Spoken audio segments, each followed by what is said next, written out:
You know how you just get defensive sometimes even though you didn't really mean to? Today at Live on Purpose TV, how to stop being defensive.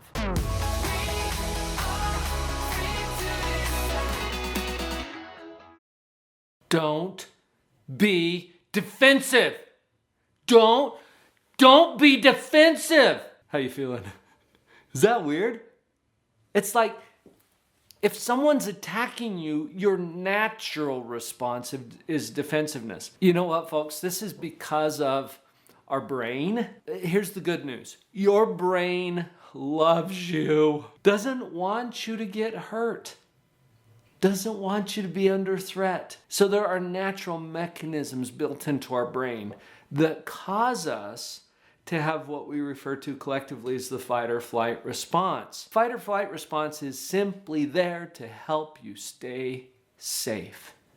And it kicks in anytime there is a threat. Now, the thing about your limbic system and the defensive response in your brain is that it does not discern between a threat that is real and a threat that is perceived. It's all the same thing to your brain, and so it kicks you into a chemical fight or flight response either way. Now that's good to know. Here's another thing about the limbic system, that mechanism in your brain, because it can't discern between a threat that is real and a threat that is perceived, it's going to respond to either one. And when the limbic system is active, we've got brain scan studies that prove this. There's actually a decrease in blood flow to the prefrontal area of your brain. The frontal cortex is the part that is in charge of logic, problem solving, rational thought. So what it's doing is shutting down our thinker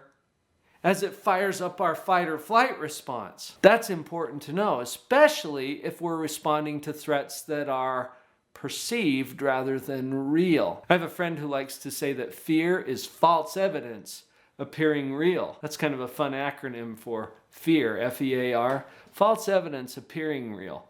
And a lot of things do. Quick example, when you go to the movies, for example, if you're in a movie that gets kind of intense, right? You notice yourself gripping those armrests a little more tightly, and my wife laughs at me because I dodge stuff. And it's not even 3D, but my limbic system, that defensive mechanism in my brain, is picking up on cues that cause me to react in those ways. So I think the first thing about not becoming defensive is to understand that your brain will naturally kick you into a defensive posture when it perceives a threat. Okay, so what are we going to do about this? Let's look at it from a different angle for just a minute. From a social standpoint, defensiveness validates accusation. Let me say that again. Defensiveness validates accusation. What that means is if you become defensive, it actually validates in the mind of the person who's accusing you or threatening you that what they're accusing you of is actually true. It's fuzzy logic, you guys, but it works that way. Picture a couple, for example, where she says to him, "So, where were you last night?" And he gets defensive. "What do you mean? What are you talking about? What are you accusing me of? I didn't do anything." Does his defensiveness help his case? No. Why is he being defensive? In her mind, he's being defensive because he's got something to hide. In his mind, he's being defensive because he's being attacked. So defensiveness validates accusation, and it tends to create problems in our relationships. What can we do about it? I think the first step is that we need to manage that fight or flight response. Manage the fight or flight response. This is simple, folks. It's brain science.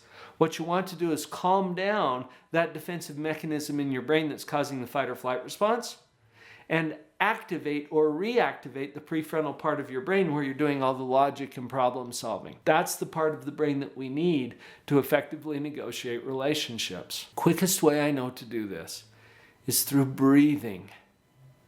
All right, just take a few minutes and breathe.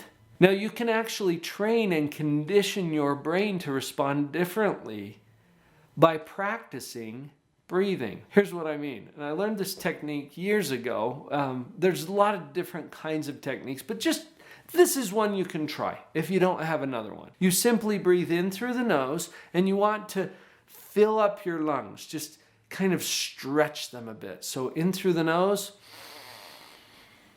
and then hold. And you want to hold for maybe 10 seconds or so, just enough to give it a little bit of a stretch and to feel that effect. And then exhale slowly through your mouth. Purse your lips, restrict the flow here a little bit so that your exhale tends to be about twice as long as your inhale.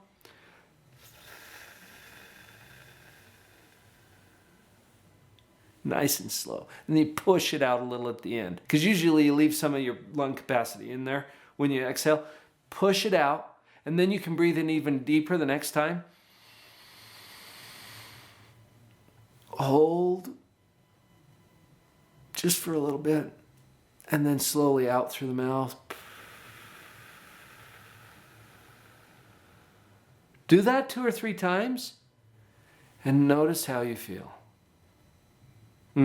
I feel good just doing the little demonstration to you here. It changes the dynamics, the neurophysiological dynamics of your brain, and it causes a relaxation response. What that also does is it redirects the blood flow up to the prefrontal part of your brain, and that's the part you're going to need to handle the problem or the situation in a more effective way. So manage that fight or flight response. Now, a little word about the opinion of other people. What other people think about you is none of your business.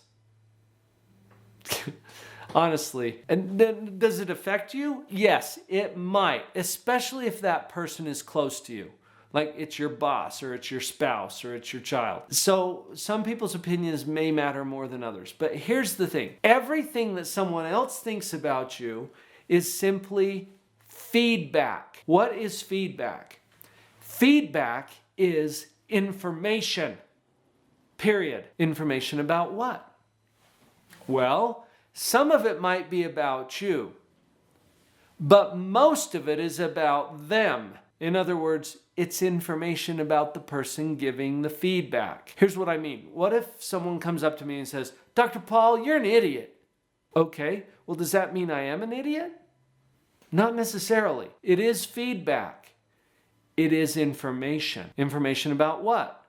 Well, is it about me or is it about that person? Here's the most accurate way to interpret it.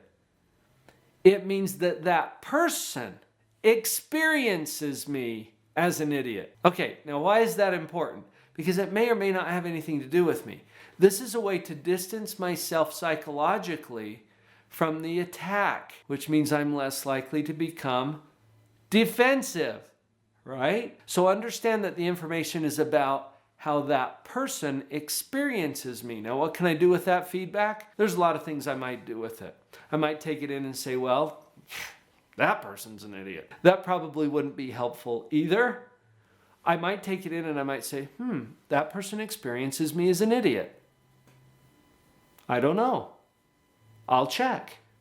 And then I go inside of myself and I start to look around a little bit. Now, I might just think, what is it in my behavior that has that person experiencing me as an idiot? See, this is called metacognition. It's thinking about our own thinking.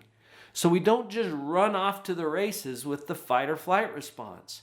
We take a moment to stop, calm our own defensive reaction so that we can actually start thinking about what's happening. And in the thinking about it, we might find a way that we can make an adjustment or do something that upgrades the situation so that I show up differently in my relationships. Feedback is information, and it's primarily information about the person giving the feedback. Take some time to calm your fight or flight response so that you don't have to show up as defensive. Defensiveness validates accusation. Watch out for it. So being defensive, we all do it. Hopefully you got some good ideas today from Live on Purpose TV about how to stop being defensive.